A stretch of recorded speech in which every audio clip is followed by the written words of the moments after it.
also sent teams in these various constituencies to get results from the ground, what people are saying, and results were eventually released for Central Region and then released for Eastern Region. We're also going to release Western and then Northern.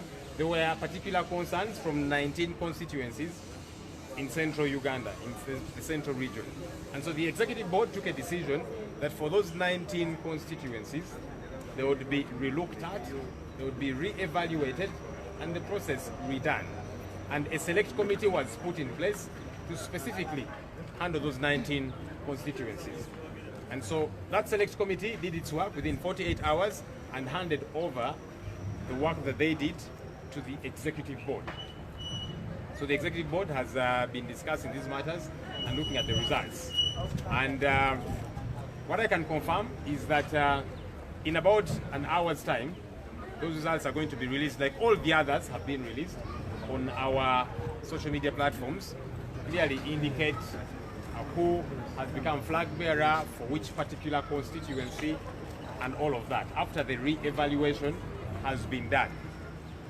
Now, as has been the case with all the other results, whenever results are put out there, aspirants have got 48 hours within which to raise any concerns for those that have any concerns and those that have petitions that they would want to put through. You know, for a process like this, it's very important that people are given opportunity to express themselves if they have any concern whatsoever, because it's human. It's human for some comrades to be dissatisfied. It's human for some people to be disgruntled, for people to even be dissatisfied in whichever way with the process. And when that gets to happen, it's important, it's even legally the right thing to do, to avail them an opportunity to raise any concerns. And so once the results are released in a very short while from now, the people that might have any concerns whatsoever have up to 48 hours to raise these concerns, which concerns shall be looked at as soon as possible. Again, that will be within another 48 hours, such that justice gets to be dispensed once and for all, and then people get to know how they are going to move, because nominations for MPs it's going to be from it's going to be between 12th and 13th of October, and there's not so much time to that. So we want to see that as a party, all these processes get to be handled as quickly as possible. That's my comment. About 19 constituencies, about 915 results have been released. What happens to the other? Oh, it's been put out on social media already? Yeah. On our platform? Ah. So I'm giving you, just allow me to confirm that. See whether it is authentic. Just give me a short while if you can, because now I was probably giving you present past tense. Just give me a short while.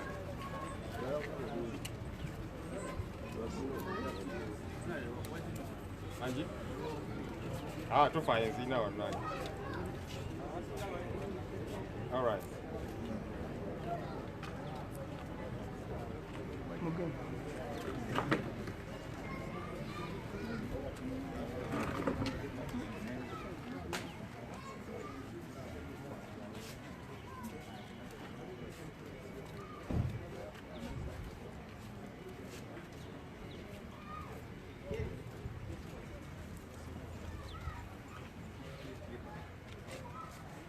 Okay. So now I think I should repeat my statement. Because we had got an indication that they would come out in about an hour or so. All right, so today, the Executive Board, which is an organ of the party provided for within the party constitution, sat to consider results that came through from a select committee that was put in place by the same board. Now what happened? Of course, there's an election management committee which is provided for within our party constitution that has been doing the vetting and also sending teams in every constituency to get a feel of what's on ground, and then all these results compiled, put together, and then flag bearers are announced. And so we kept releasing. We released for Central Region, we released for Eastern, we're releasing for Western, and know that in a short while. But specifically for Central Region, there was concern within certain particular constituencies. There were 19 in total, actually. And the Executive Board, in its wisdom, decided that those particular constituencies be looked at, be re-evaluated. And the Executive Board put in place a select committee to deal with this work within 48 hours. They have done so, and they have released the results for 15 constituencies. There's 4 which are still being looked into, where 1 or 2 people have not been vetted and all of that. And it's important that you see, whoever is meant to be part of the process is vetted, since a re-evaluation is happening. So if there were 3 aspirants and only 2 have had chance to be nominated, you cannot release those results until you've also vetted the other 3rd one. For example, this morning we had one person who was in jail yesterday, Musiri David. He could not be vetted yesterday, but thankfully he was available this morning, so he was vetted. So for this particular 4, there's a few of the aspirants that have not been, gotten, such that they can be re-evaluated, and that's why for the 4, those results have not been released yet. But for the 15, the re-evaluation did happen. This select committee interacted with these people, and then also teams were sent on ground, and results were released. And so the 15 are the ones that have sailed through as flag bearers for the party. Now, as we have been saying severally, that whenever results are released, it's human that some people will be disconcerted, that some people will be dissatisfied. It's human, and it is expected. Now, what you do as a party, you provide a mechanism for people to express their dissatisfaction, for people to petition. And so I'd like to say that those that are dissatisfied have 48 hours within which they can petition, within which they can raise whatever concerns that they might have. And then those concerns get to be looked at again within a period of 48 hours still, such that this process gets to be done away with in a short while, because nominations for members of parliament are coming up. They are going to happen on 12th and 13th. So we want to be sure that within a short while we have dealt with this process. So the results that have been released, those are the ones that have sailed through as flag bearers. But if anybody out there has any concern or is dissatisfied for whatever reason, they have a right. They have a right to air out their concern, to air out their dissatisfaction and their petition, and it will be listened to. Mr. Joe, we are seeing even before you determine the petitions, people are going on to stand as independents. Isn't this bad for the party, which is 2 years? So, for starters, I would like to say that, one, we did not have a perfect process. We could not have a perfect process, but we did everything possible to make sure we have a process that inspires confidence in people, a process that is transparent, a process that is legitimate, okay? Because we unveiled what, about 2 months ago, and we don't want to give the excuse of a short period, but even within the short period, we have done quite a bit of whatever we could be able to. We had wanted to do primaries, for example, and we tried primaries in certain areas in eastern Uganda and in some parts of northern Uganda, because our red books, our registers had gone out, people had acquired membership cards. And so we said, let's test this thing of primaries. And so in some of those places, they would meet at certain places, restaurants, some places, a hotel. And when they gathered, police came, rounded them up, jailed up a number of them. In fact, people in eastern Uganda, those ones spent about 13 days in jail. Thankfully, we were able to get them out. In the north, they spent about 3 days, and we were able to get them out. So it was very clear from the word go that primaries were not going to happen. Because we have a situation of goose and the gander. So while folks in the NRM can go about their activities and hold these mass rallies, processions, and so on, we in NUP, they don't allow us to do that. Sanyonyi, if I'm found with about 10 people in Tiza Trading Center, they'll rough me up. You saw what happened to Honorable Tamaguzi. He had about, 15 people. They rounded him up, locked him up for 5 days. So there is unfairness. About a week or so ago, our office operators in the NUP office in Chadondo East, there were 7 of them in the office. Kasangati police went, rounded them up, because there were 7 in an office. And they took them to Kasangati police. They were there for a couple of days. Thankfully, eventually they were released. So clearly, the state showed us that they will not let us to go out there and involve everybody. Because if you can arrest 7 people that are at an office, so how about if we had called for primaries in that very place and had more people than just the 7? So we're going to have running battles with police, tear gas, people being jailed, and then we have back and forth. And then the deadline for nominations would reach, and would not have candidates, would not have aspirants. And that's why we said, you know what, since we're operating in abnormal times, you cannot operate normally. So primaries would be the normal thing to do. But thankfully, we went back to our party constitution, which provided for this vetting process. Now, the vetting process happens in 3 ways. The very first stage, again superintended by our election management committee of the party. There's one at the top, the national level, which deals with MP aspirants. But then, every constituency had an election management committee that was dealing with councillors and all of that. So the very first level was to interface with these people. There are 3 of them, maybe 5 that are interested in the same seat. The committee would sit with them to harmonize and say, look, if all the 3 of you insist on running, it might be easier for somebody from the other side to easily sail through. So is it possible that you can harmonize and agree amongst yourselves and select one? And in some cases, they actually managed to agree and said, you know what, let's allow so-and-so to go for MP. Me, I'll go for councillor. Or another person says, I'll not run for anything. And it happened. And so we're able to easily get somebody that would carry the flag. But in places where that harmonizing did not succeed, where each of them said, you know what, no, I feel I am the right person. Even the other one, and they all insist. Then they go to level number 2. Level number 2 is the vetting process, where they get to interface with the election management committee, which asks them about a couple of questions to try and get a good understanding of their leadership abilities, their commitment to the struggle, but also of their potential and everything connected to that. And marks were awarded to that, up to 50%. Now, the other 50% of the marks came from the field. 2 teams were sent to each of these constituencies, especially where there were contestations, to establish, so among the 3, among the 5, or whatever the number that are interested in this seat, who is really on ground? Who are the people vouching for? What are the people saying about all these 3? Who is connected well to them? And those results came through, and you know the ground does not lie. You know, it's easy for somebody to go to the vetting committee and speak very nice English and get very good marks. But you see, the picture on ground might be different. Because ultimately, the ground communicates and says, for us, this is the person we are behind. And so all of that was tabulated together. The results from the field survey, and also the results from the vetting committee. And that's how these people that sailed through became flag bearers at the end of the day. Now, my colleague asked me that some people have declared that they are going to run as independents, even though we have said those that have any concerns can petition and all of that.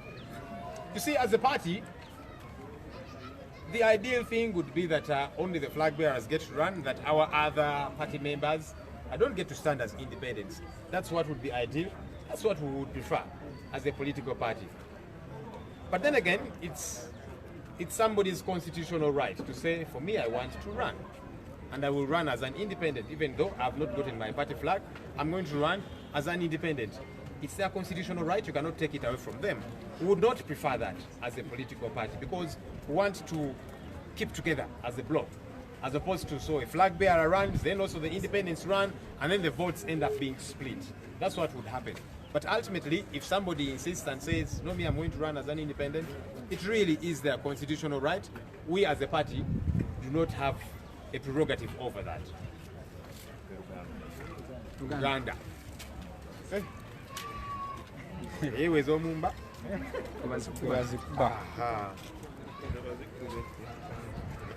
Kale singa nkyaliyo nammwe nga just nange mbuuza bibuuzo ebikambwe. All right. Uganda. Olunaku olwaleero akakiiko k'ekibiina akayitibwa executive board akateekebwawo ssemateeka y'ekibiina katudde okufuna alipoota okuva mu kakiiko ak'enjawulo akateekebwawo executive board eno jojuzi kateekebwawo katya. Of course, tulina election management committees zibadde zireta results okuva mu process yaabwe, era tuzze ng'ekibiina nga tufulumya results zino nga tufulumya enkalala. So twafulumya eza Central Region, ne tufulumya eza Eastern Region, ne Western ne Northern tugenda zifulumya. Naye bwe twatuuka ku Central Region, waaliwo ensonga ku constituencies zaali 19. Akakiiko kano akayitibwa executive board katunula mu nsonga zino kagamba wano waliwo ensonga, kyabwenkanya bw'olaba ensonga n'ogamba nti kale wano tuddemu tutunulewo. Era akakiiko kano executive board ne kateekawo akakiiko ak'enjawulo okutunula mu constituencies ne 19.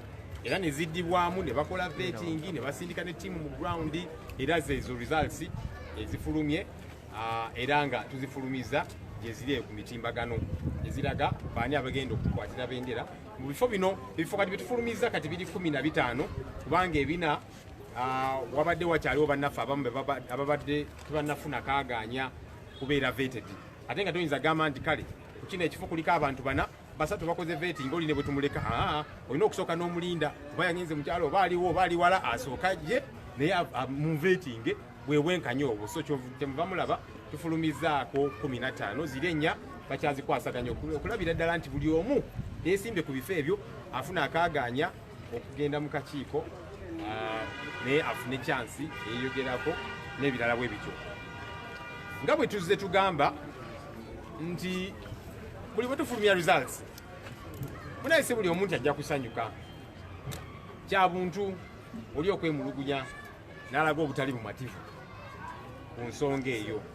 Era tuzze tugamba buli bwe tufulumya results omuntu yenna alina okwemulugunya aba asobola okuwayo ensonga ze mu ssaawa 48 z'ennaku 2 n'agamba nti wano siri mumativu oba naki kuba kya buntu oli okubeera nga si mativu ate ng'ekibiina kitukakatako abantu abo okubawa akaaganya okubawa omukisa okuwaayo kwemulugunya kwabwe. So omuntu yenna alina okwemulugunya tumusaba ng'ekibiina awandiikire akakiiko aweeyo petition ye n'ensonga ze, era ensonga ezo zijja kutunulibwamu era zikolebweko ng'amateeka gaffe ag'ekibiina bwe gagamba, era nga twagala tuzibalirize nga bukyali kubanga nominations z'ababaka zigenda kubeerawo nga 12 ne 13. So nga twagala bwe tunaatuukiraawo n'ensonga zino zonna zikomekerezeddwa. Badde njagala kwogerawo katono ku prosesi yaffe ng'ekibiina gye twakozesa okusunsula. Okusookera ddala nga bwe tuli ekibiina twagalira ddala okutambulira ku nkola eya demokrasiya, era twayagala nnyo okubeera ne primaries, era twakigezaako kubanga ebitabo byaffe bya registers byatambula mu bitundu by'eggwanga ebyenjawulo abantu baregisteringa ne bafuna membership cards. Era ne tugamba kale katugezeeko primaries mu bitundu bino ebimu, era ne tugezaako mu bitundu ebimu mu eastern ne mu bitundu ebimu mu northern. Naye ebitundu bye bagendamu restaurant, hoteri naki poliisi ne zibasalako ne zibasiba, era bannaffe mu eastern bambala ennaku zalinga 13 mu kkomera, naye ekyomukisa omulungi twambala ne tubajjayo, ne mu northern bambala ennaku nga 3 ne bavaayo. Kyaddondo east weeks nga 2 ndoozi emabega abaali mu ofiisi yaffe y'ekibiina mu Kyaddondo east balinga 7. Abapoliisi bava ku Kasangati police station ne bagenda ne babayola ne babasiba, era bamala ennaku mu kaduukulu. Kati nga kwegamba abalagira ddala poliisi n'abali mu bukulembeze balaga nti eggwanga lyattu lino lirimu abaana n'ebyana. Kakati nga N.U.P ffe tebatukinde babeera abantu 7 bali mu ofiisi ne babayoola. Senyo bansanga n'abantu nga 10 mu Ntinda Trade Center nga banjoola. Jo juzi mwalaba Honorable Lutamaguzi yalina abantu babalinga 15 ne bamuyoola naye yamali ennaku nga 5 mu kaduukulu. Naye meanwhile aba NRM bo ababeera n'enkuŋŋaana processions tewali sanitizing, tewali mask, tewali social distance n'ebirala, naye bo olwokubanga bali mu buyinza it is okay. So ne tulabira ddala nti engeri ebintu gye bitambula mu ngeri etategeerekeka etali ya bwenkanya tugamba kati tukoze tutya, kubanga bwe tulemerako primaries tuziteekewo tujja kwezoba ne poliisi tiyagaasi abantu baffe babasibe tudde mu kwetooloola nominations zituuke nga tetunafuna bagenda tukwatira bendera. Ne tugamba kale katudde mu ssemateeka yaffe ey'ekibiina etulage engeri gye tuyinza otutambula. Ekirunnyiriza emateeka yaffe ng'erina enkola endala gyeteekawo biri bwe biba biganye nga tusobola okukozesa enkola eno eya vetting. Enkola eno eri mu mitendera 3. Okusookera ddala of course ssemateeka yaffe eteekawo obukiiko, akakiiko akonkutiko akayitibwa Election Management Committee akeggwangako nga kakwasaganya abo begwanyiza ebifo by'obwa MP, naye nga buli constituency naye erina akakiiko ako aka Election Management Committee nga ku constituency level awo bakwasaganya bakansalaas n'abalala. So okusunsula nga kuli mu mitendera 3. Okusookera ddala abegwanyiza ekifo abo balinga 3, 4, 5 nga batuula nabo ne bagamba naye kakati mumanyi mwena bwe mulemerako ne muyimirirawo ne mwesimbawo, ate kati abasaidi eri bajja bayita mangu mu magulu babayiteko, temusobola kwegeyamuko ne mulaba kumwe ani maybe alina enkizo ku banne ne mugamba nti kale katusindikeyo ono yajja tukwatira bendera, era ne beegeyamukaawo era mu bifo ebisingira ddala ne basalawo nti kale tugenda kusemba ono ng'omulanja agenda ku kifo ekirala oba sijja kwesimbawo bwe bityo. Naye we kiba kigaanidde ekyokuwayamuko n'okukkaanya awo nga bagenda ku level eddako.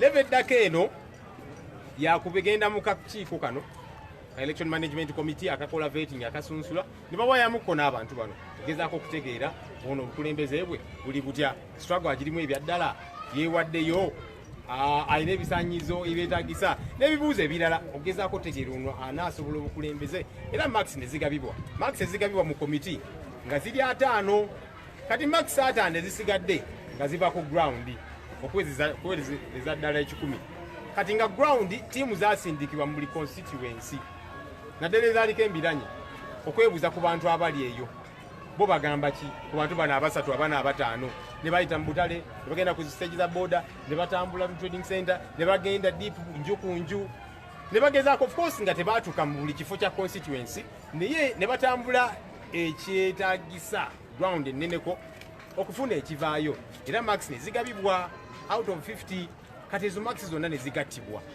era mu kugattibwa mu bantu 3 5 yali alina enkizo ku 4 oyo kati yaba afuuka flag bearer bwe tutyo bwe twatambula naye weewaawo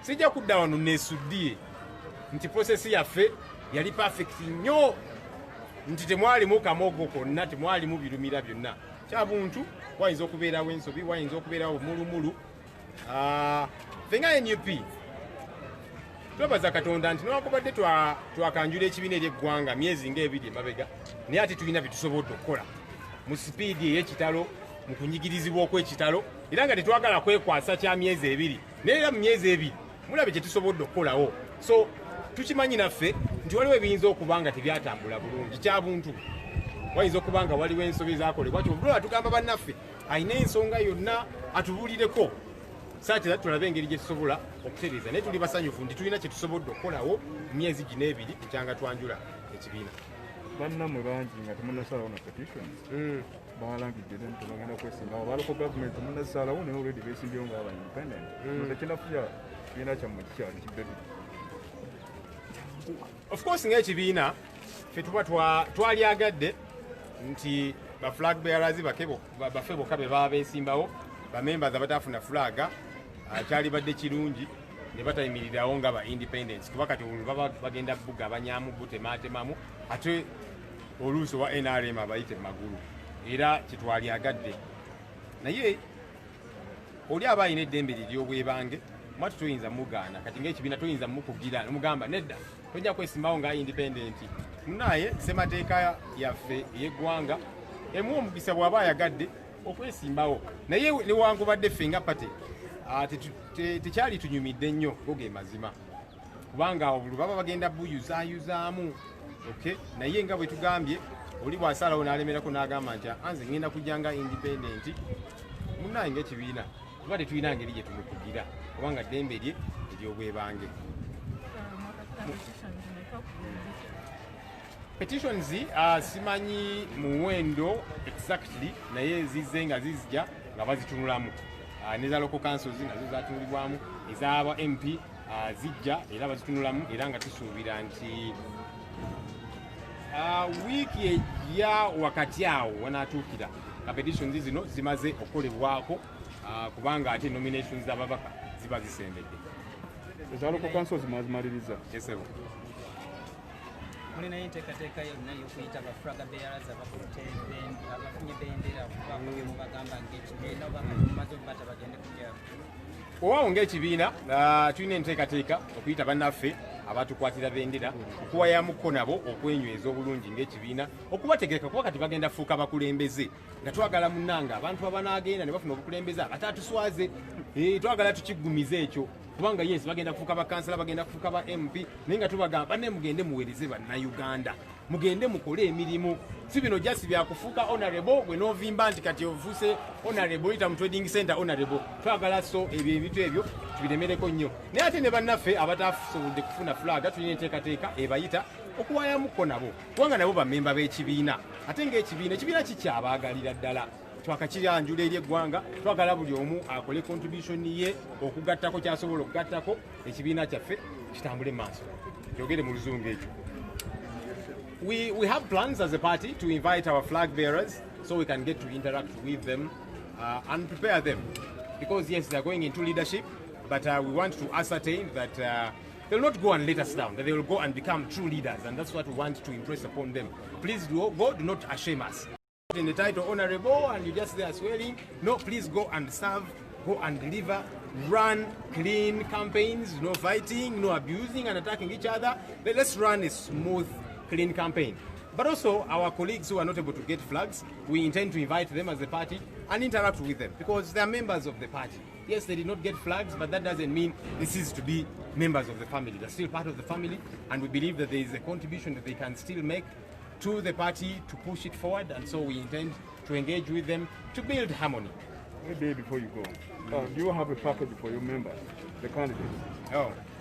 Well, the candidates, like we are saying, our call to them is congratulations. Nga bwe mubadde muwulira bannayuganda tugenda kutwala ku bantu abali mu kusanyuka abali mu ssanyu.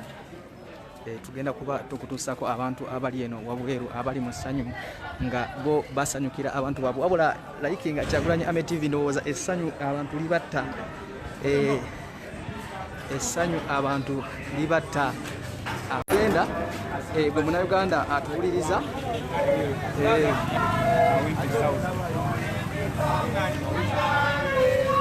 abantu bo batandise dde okuzoganya. Kazibwe Bashir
Ssegirinya Mr. Update,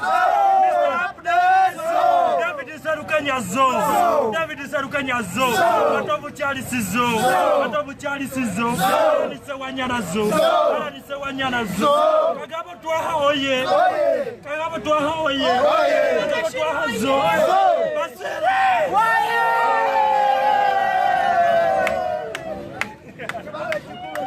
Okay, ndowooza eyembera ndowooza abatulaba bwe ali ku Kyagulanyi Ame TV tukugamba ntutuuka olaikinga Kyagulanyi Ame TV. Bannayuganda bali mu ssanyu lingi nnyo olw'abantu baabwe okuwangula, olw'abantu baabwe okubayisaawo. Ndowooza ge gano amawulire ge mubadde mulindirira ebbanga eddene, ge gano amawulire ge mubadde mulindirira. Ndowooza tuli mu luguudo lwennyini luno ne Kamwokya lukutte, era nga wolaba abantu bangi nnyo bajja wano beeyiwa ku kitebe e Kamwokya olw'essanyu eringi olwa Mr. Update. Mr. Update Kazibwe Bashiri muganda wange nyongera kati soka oterere osharingire muno nsoke nkubulire baani bembade mulinze era baani abayiseewo era baani bebamye era baani bebasudde naye nga twongera okutegeeza gwe ali ku Kyagulanyi Ame TV tukutegeeza sharinga embozi yaffe olaikinge Kyagulanyi Ame TV kino tekitegeeza nti omiddwa kaadi ove mu NUP nkiddamu tekitegeeza nti bwoba omiddwa kaadi ove mu NUP nkiddamu NUP kibiina ekigatta bannayuganda bonna ate nga ebifo ebyenjawulo bibaddeko abantu bangi nnyo ekitegeeza nti gwe munnayuganda oba omuntu otayiseemu ove mu NUP nedda sigala nga oboominga sigala nga obonga n'abo bonna be bawadde kaadi ndowooza tusigale kubanga tukiggusa ekintu kino tube nga tusobola okukiggusa gwe munnayuganda yonna gy'oli amawulire mangi agali wano naye nga olabagaayo ono nti ye abadde awagira nnyo Kazibwe Bashiri ayagala nnyo Muhammad Ssegirinya Kawalia Abubeka kankusomere listi ya Kawalia Abubeka Ssegirinya Muhammad Kazibwe Bashiru Mbazira Kagabo Twaha bana Alani Sewanyana batano Matovu Charles mukaga banayi our list is endless but all of them bembadde mpagira bayiseemu gwe kyoba omanya abantu baagala okumanya Mr. Update yo yamuweereddwa dda Mr. Update yagifuna dda naye walitubadde tubakuba surprise just walitubadde tubakuba surprise Mr. Update yafuna debye ne Kazibwe Bashiri bamukolako dda Kazibwe Bashiri buli kimu kiwedde kirikiriya buli kimu tukimaliriza leero bannange ekkomera libadde linsulya bingi naye era gyebadde mu kkomera abantu bange bonna bembadde mpagira okusalawo ani agenda okukwatira Sauda Madada ye byamuweddeko dda kusukiridde abantu bobadde oyagala bayitemu babawadde kaadi batawaddeyo musiri naye ekyo si kikulu tugende ne electoral commission kyesazeewo bonna abasigadde embeera nga baagala kubba kaluwano mu Kampala ne balwanirira ddala foomu za pulezidenti mbadde siwoganira bwerere badde mpoggana by'amazima abamu mubadde muntwala bubi tolaba nga buli mulwanyi watala nti asanyuse bwe tolaba nti buli mulwanyi wa NUP musanyufu olowooza lwaki kyebuulirizeeko weddemu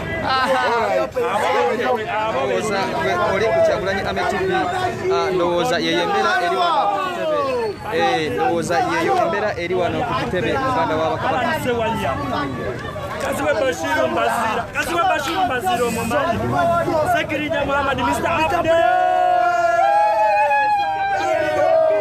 Kagabo Twaha Mukoto South Kagabo Twaha omutegeere kagambe Ssegirinya asuubiza ekibalo ky'embuzi kikulu owange bubuno omutegeere nina kwesokoozere n'ekitiiko nesokoze Ssegirinya webale nnyo Kazibwe Bashiri zo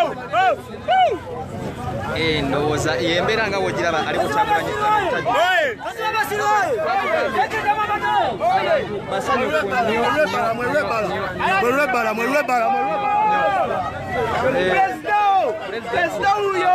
pulezidenti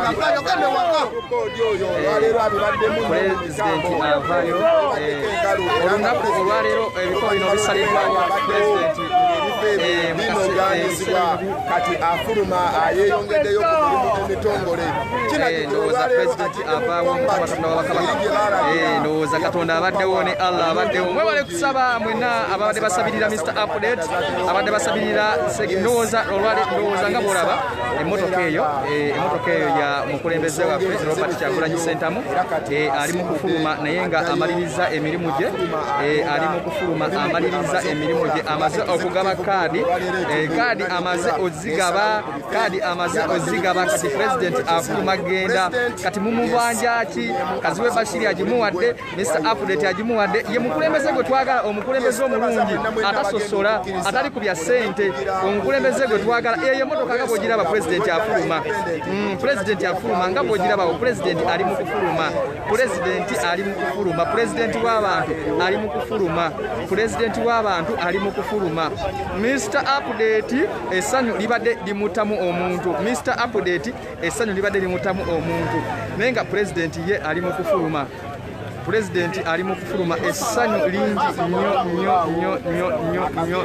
nnyo basaze bulungi nnyo ate n'akasuuti kanyumye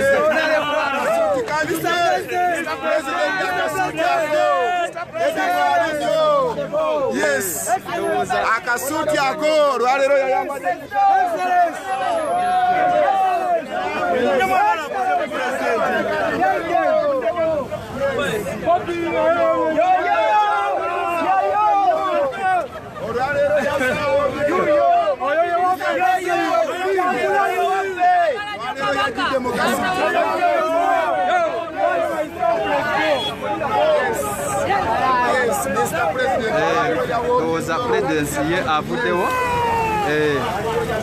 ndowooza President ye avuddewo emmotoka zezo tetujja kumuwerekera nnyo olw'ensonga ebyokwerinda naye nga ndowooza President mumulabye ennyirira gy'abadde anyiriramu leero ng'ali mu kareedi ndowooza mumulabye President bannange abaana basanyufu mu kaseera kano buli omu musanyufu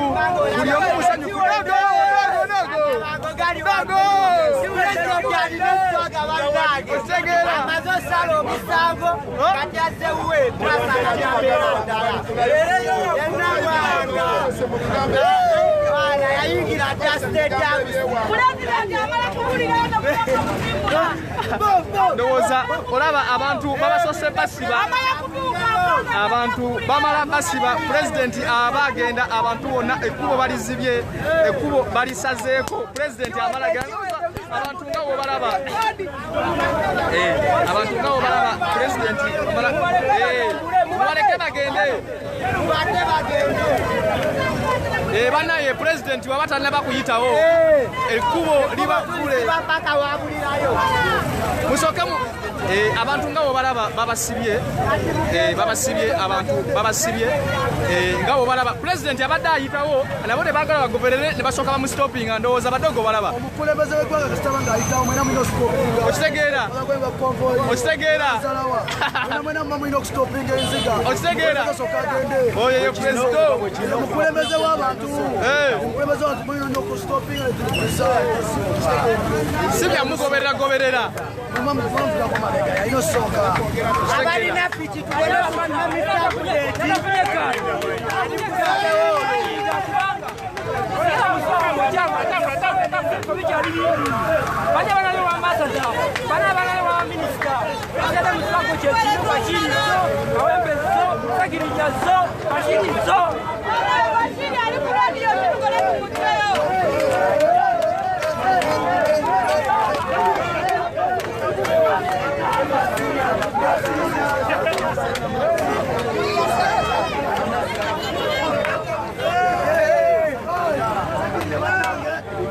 Ssegirinya abasinga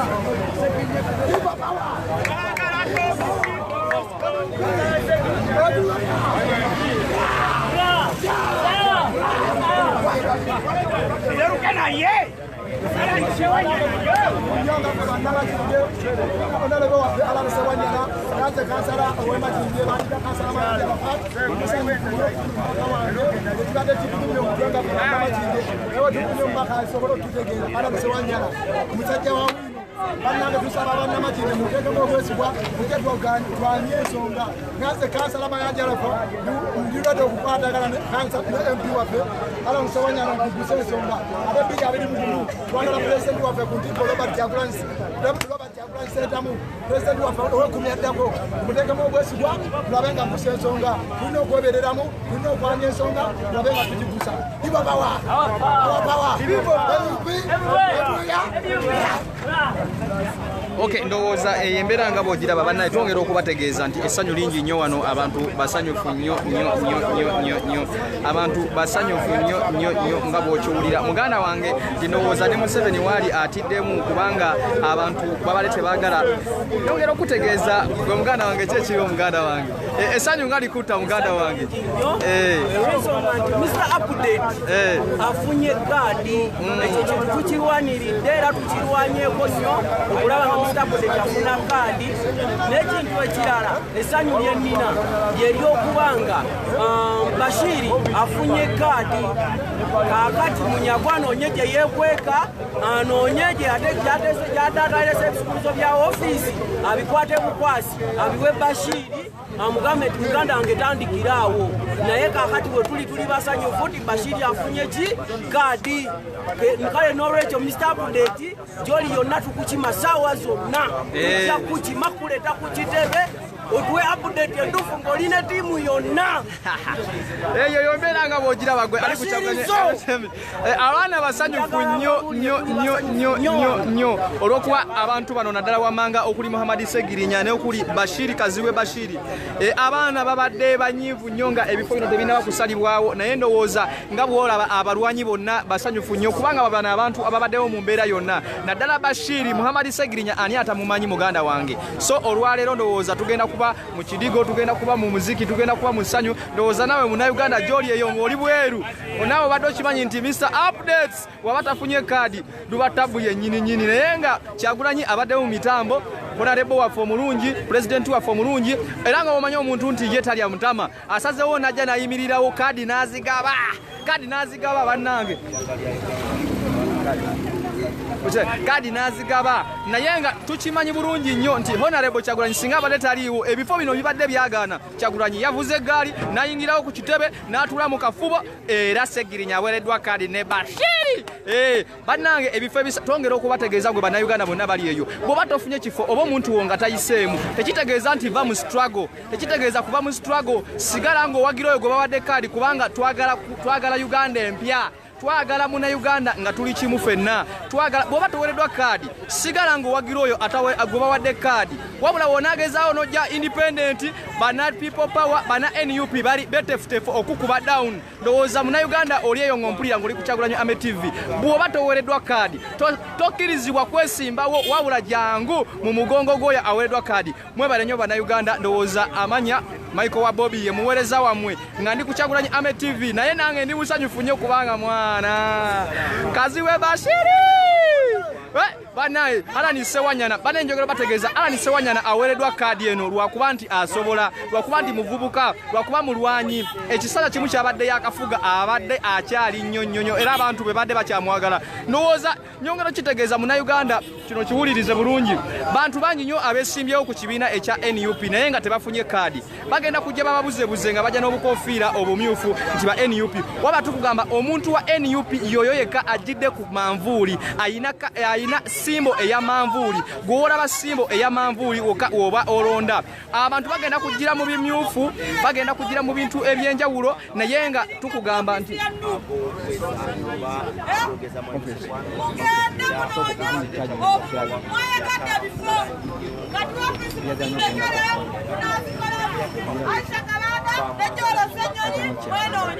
funayo yendala enjeru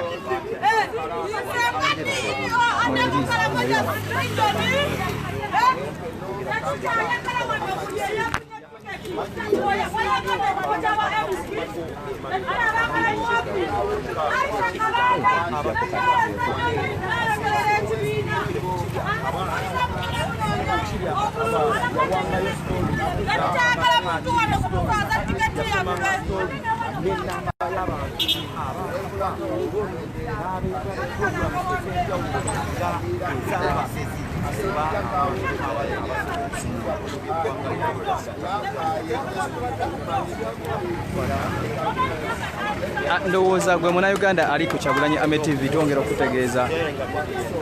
okutegeeza nti tugenda kuba tudda nakugambye Munnayuganda